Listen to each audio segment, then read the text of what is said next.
Everyone, आज हम बात करने वाले हैं distribution of energy in the black body spectrum. तो चलिए जल्दी से स्टार्ट करते हैं।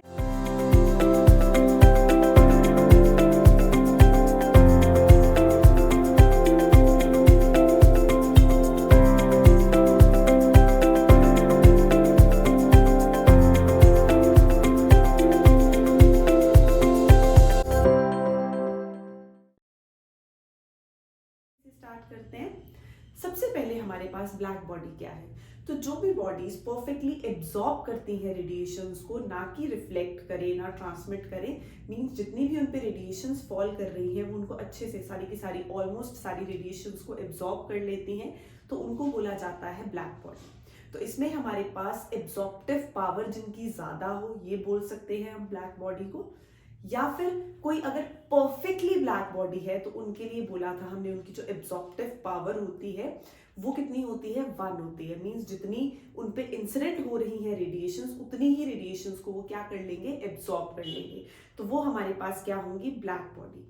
तो अगर हम किसी ब्लैक बॉडी को हीट करना स्टार्ट करते हैं, तो जैसे ही हम हीट करेंगे उसमें से रेडिएशंस निकलेंगी। वो जो रेडिएशंस होंगी वो कैसी होंगी, वो डिफरेंट डिफरेंट वेवलेंथ्स की होंगी। तो उसमें हमने बोला था 80 to 90% वेवलेंथ जो होंगी वो एक जैसी होगी, मतलब एक जैसी रेडिएशंस होंगी। बाकी हमारे पास जो 10 to 20% की रेशियो है वो वेवलेंथ जो है वो वेरी कर सकती है।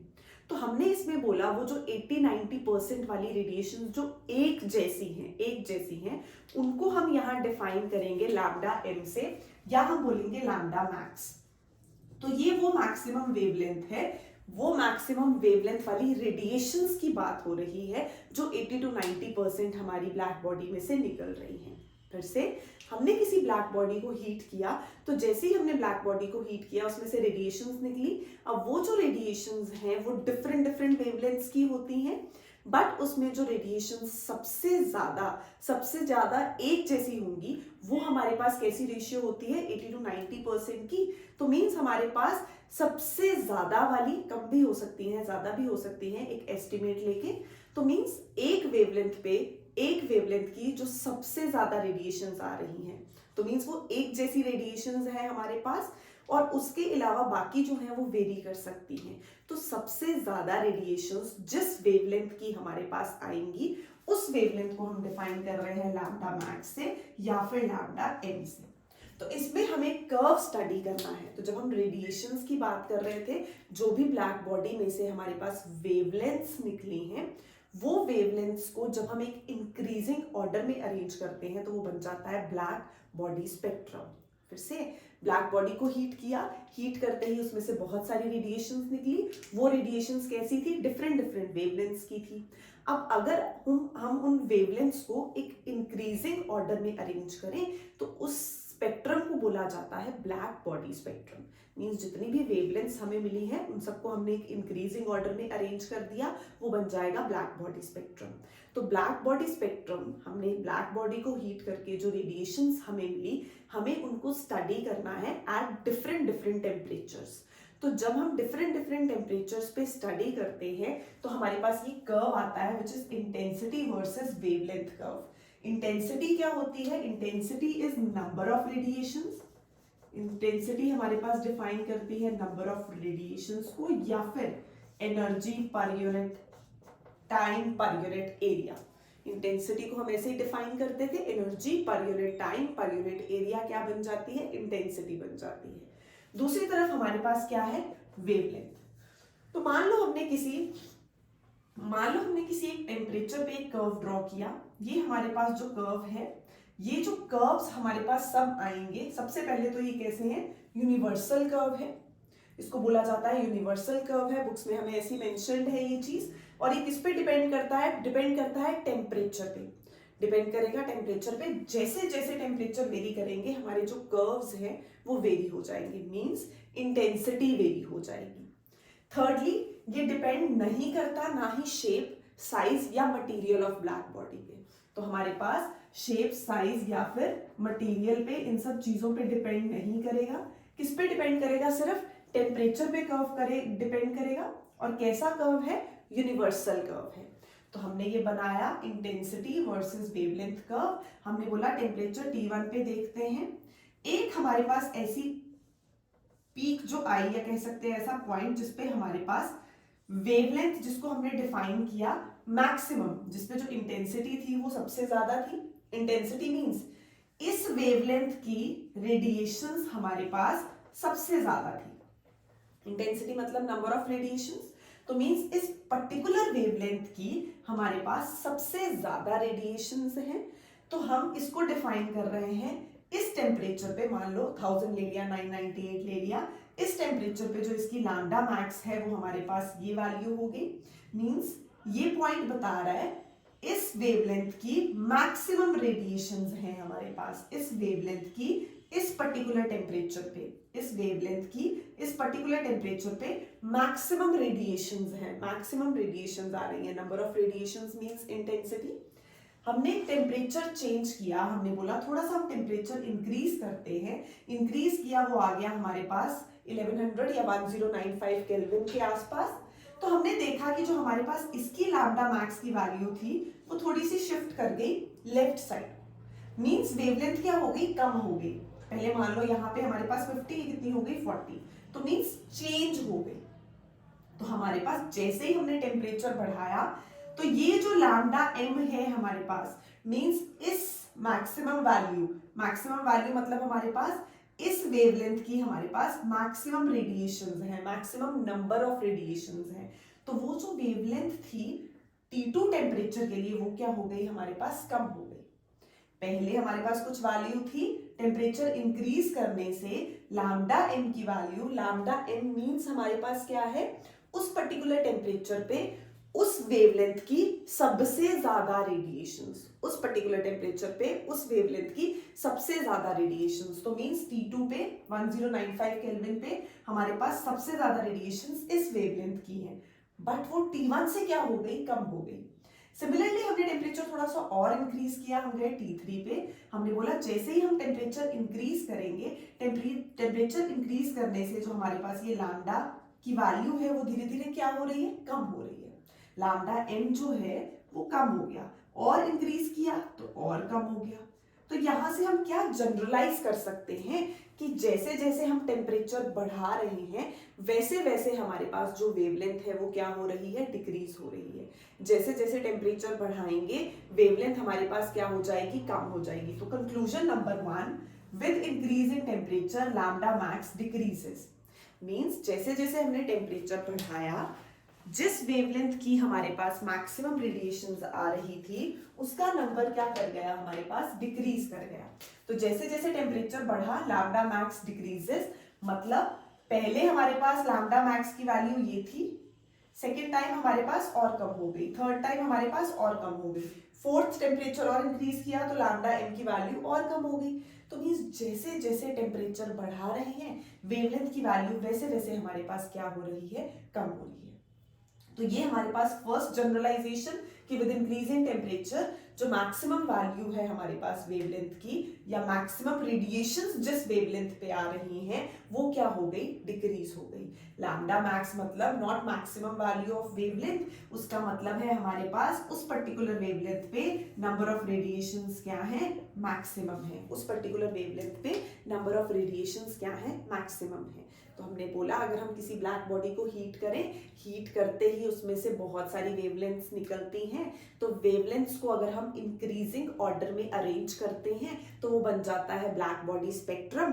और अगर हम उसमें से देखें हमारे पास जिस पर्टिकुलर वेवलेंथ की मैक्सिमम रेडिएशंस आ रही हैं उसको हमने नाम दिया लैम्डा मैक्स या लैम्डा एम से। अब इसी जनरलाइजेशन पे हमारे पास एक लॉ आता है जिसको हम क्या बोलते हैं, वीन्स डिस्प्लेसमेंट लॉ। तो ये हमारे पास सेम वही चीज बोल रहा है जो हमने स्टडी की कि जैसे जैसे टेम्परेचर बढ़ा मैक्सिमम वैल्यू ऑफ वेवलेंथ क्या हो गई हमारे पास, लैम्डा मैक्स मींस जिस वेवलेंथ पे नंबर ऑफ रेडिएशंस जो है हमारे पास क्या हो रही है, नंबर ऑफ रेडिएशंस मैक्सिमम निकल रही हैं, वो लैम्डा मैक्स क्या हो गया हमारे पास, डिक्रीज हो गया। तो टेम्परेचर इंक्रीज हुआ, लैम्डा एम डिक्रीज हुआ। तो क्या हम बोल सकते हैं this wavelength is inversely proportional to its absolute temperature, बोल सकते हैं। तो lambda M is inversely proportional to temperature T। तो हमारे पास जैसे ही हम प्रोपोर्शनैलिटी साइन रिमूव करते हैं, हम कांस्टेंट इंट्रोड्यूस करते हैं B, जिसको हम बोलते हैं वेन्स कांस्टेंट। उसकी वैल्यू हमारे पास फिक्स है, कांस्टेंट फिक्स है हमारे पास, जिसकी वैल्यू है 2.898 इंटू 10⁻³ मीटर केल्विन। तो ये maximum value of wavelength into साथ में एब्सोल्यूट टेम्परेचर, ये किसके इक्वल आ गया? कांस्टेंट के इक्वल आ गया। तो हम बोल सकते हैं lambda into T is constant. तो हमारे पास जैसे जैसे टेम्परेचर वेरी होगा, वैसे वैसे जो रेडिएशंस की वेवलेंथ है, नंबर ऑफ रेडिएशंस जिस वेवलेंथ पे मैक्सिमम है, वो भी तो वेरी हो रही हैं। तो हम इसको जनरलाइज करके लिख सकते हैं λ1 T1 is λ2 T2, λ3 T3 and so on. तो lambda T is equal to constant का मतलब हमारे पास ये है कि ये वैल्यू हमेशा क्या रहने वाली है? कांस्टेंट रहने वाली है। और जो ये वेन्स कांस्टेंट बी है, ये ब्लैक बॉडीज के लिए फिक्स है वैल्यू, कि हर जगह हमें यही यूज करनी है। अब इसका हमारे पास क्या सिग्निफिकेंस है?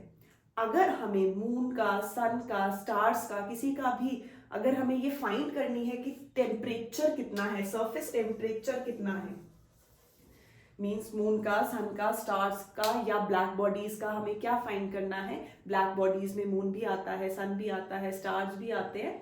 तो अगर हमें इनका सरफेस टेम्परेचर फाइंड करना है तो हम इस डायरेक्ट रिलेशन को यूज कर सकते हैं। कैसे? बी हमें पता है ब्लैक बॉडीज के लिए फिक्स रहेगा, लैम्डा एम की वैल्यू तो हमें पता है, हमारे पास सन की रेडिएशंस आ रही हैं, सन का स्पेक्ट्रम बन रहा है, मून की रेडिएशंस आ रही हैं, हमारे पास एक स्पेक्ट्रम बन रहा है। हम उसमें से स्टडी कर सकते हैं कि कौन सी हमारे पास जो वेवलेंथ है उसकी मैक्सिमम वैल्यू है, मतलब हमारे पास मैक्सिमम रेडिएशंस कौन सी वेवलेंथ की है। तो इसको यूज करके हम, इसको आराम से यूज करके हम क्या चीज मेजर कर सकते हैं? हम कैलकुलेट कर सकते हैं surface temperature of sun, moon and star और ब्लैक बॉडीज, क्योंकि ब्लैक बॉडीज के अंडर सन, मून, स्टार ये सब भी आता है। कैसे कैलकुलेट करेंगे? इस रिलेशन को डायरेक्टली यूज करके। हमें मून का सरफेस टेम्परेचर पता करना है, तो मून की रेडिएशंस अर्थ पे आ रही हैं, सन का पता करना है, सन की रेडिएशंस अर्थ पे आ रही हैं। तो हम उन रेडिएशंस में चेक करेंगे कि कौन सी ऐसी रेडिएशंस हैं, कौन सी ऐसी रेडिएशंस हैं, नंबर ऑफ रेडिएशंस हैं जो मैक्सिमम अमाउंट में आ रही हैं। जो भी वेवलेंथ की मैक्सिमम अमाउंट में हमारे पास नंबर ऑफ रेडिएशंस आएंगी, उनकी वेवलेंथ हमें पता चल गई। तो जैसे मून के लिए हमारे पास हमने बोला light from a moon shows a maximum intensity of lambda M is 14 micrometre. तो अगर हमें ये लैम्डा एम पता चल गया, बी हमारे पास ऑलरेडी फिक्स है, तो हम टेम्परेचर निकाल सकते हैं, surface temperature of moon find कर सकते हैं। तो ये हमारे पास सिग्निफिकेंस है किसका? जो हमने डिस्ट्रीब्यूशन स्टडी की ब्लैक बॉडी स्पेक्ट्रम की। तो सबसे पहली चीज हमारे पास क्या आई कि जैसे जैसे टेम्परेचर बढ़ता है, वेवलेंथ क्या हो जाती है? डिक्रीज हो जाती है। तो यहाँ पे उस चीज को हमने यूज किया, वो हमारे पास क्या बन गया? Veins displacement law. Second consequence जो हमारे पास यहाँ पे आता है, मेन चीज कि हम इस कर्व का एरिया यूज कर सकते हैं ऐसे। तो ये जो हमारे पास एरिया अंडर द कर्व है, ये हमें क्या देगा? एरिया अंडर द कर्व हमें देता है total intensity at that particular temperature. Intensity means energy पर unit time per unit area. तो ये हमें यहाँ पे क्या देने वाला है? इंटेंसिटी देने वाला है। अगर हम इस कर्व का एरिया फाइंड करेंगे, वो एरिया हमें देगा total intensity at that particular temperature. तो वो हम जब जनरलाइज करते हैं हमारे पास कैसे आती है? So this intensity is directly proportional to the 4th power of temperature.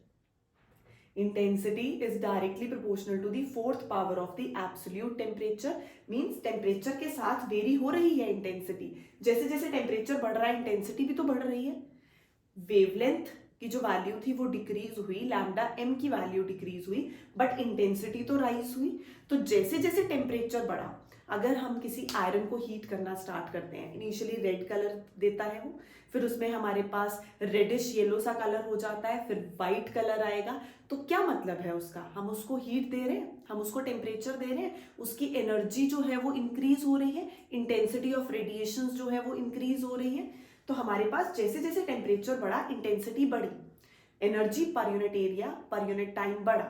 तो मींस ये इंटेंसिटी का जो कर्व है हमारे पास वर्सेस वेवलेंथ, अगर हम इसका एरिया अंडर दी कर्व निकालें तो वो हमें क्या देगा, वो हमें इंटेंसिटी देगा, total intensity at that particular temperature. तो हमारे पास इससे हमारे पास क्या जनरलाइजेशन हुई कि जैसे जैसे टेम्परेचर बढ़ा वैसे वैसे इंटेंसिटी इंक्रीज हुई। इंक्रीज तो हुई बट कैसे इंक्रीज हुई, तो वो हमारे पास रिलेशन है कि this intensity is directly proportional to the fourth power of the absolute temperature. तो सबसे पहले हमने कर्व किया, उसमें हमने बोला कि हमारे पास ये यूनिवर्सल कर्व है, ये डिपेंड करता है टेम्परेचर पे, not on the shape, size or material of the black body. Second हमने बोला कि हमारे पास जब हम ये कर्व को स्टडी करते हैं तो ये जो वेवलेंथ है, जिस वेवलेंथ पे number of radiations maximum I उसको हमने लैम्डा एम बोल दिया। अब जैसे जैसे टेम्परेचर बढ़ा लैम्डा एम डिक्रीज हुआ, जैसे जैसे टेम्परेचर बढ़ा इंटेंसिटी इंक्रीज हुई। तो हमारे पास फर्स्ट से हमारे पास जो लॉ आता है उसको हम बोलते हैं veins displacement law. Second relation से हमारे पास एक लॉ आता है जिसको हम बोलते हैं स्टीफन्स लॉ। तो यहाँ पे पहला लॉ हमने स्टडी किया, वो क्या है, wavelength is inversely proportional to absolute temperature. तो हमने lambda M is inversely proportional to its absolute temperature, ये कांस्टेंट के इक्वल आया बी, जिसको हमने वेन्स कांस्टेंट बोला, जो ब्लैक बॉडीज के लिए हमारे पास सेम है। फिर उसके बाद हमने बोला हम किसी भी ब्लैक बॉडी का जो सरफेस टेम्परेचर है वो फाइंड कर सकते हैं, मून का, सन का, स्टार का। तो हम उसका स्पेक्ट्रम देखेंगे, स्पेक्ट्रम में नंबर ऑफ रेडिएशंस किस वेवलेंथ पे मैक्सिमम है वो देख लेंगे, और हम उसको यहाँ जब यूज करते हैं तो हम इजिली किसी भी बॉडी का सरफेस टेम्परेचर निकाल सकते हैं।